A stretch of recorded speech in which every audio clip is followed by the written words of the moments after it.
Euroregione News. In arte e poesia, calendario 2018. Nella mostra laboratorio permanente di Piero De Martin a Codroipo, Enzo Santese ha presentato il nuovo lavoro editoriale che raccoglie opere stupende. Calendario 2018 in arte e poesia.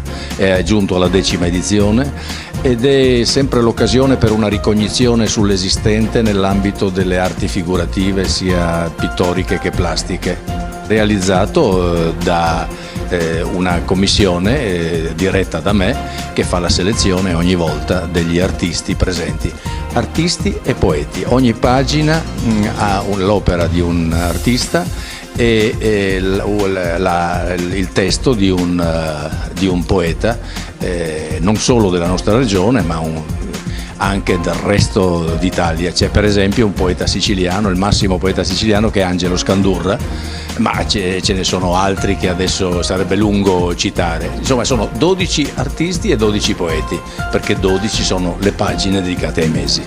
Dal Medio Friuli per Euroregione News, Marco Mascioli. Euroregione News.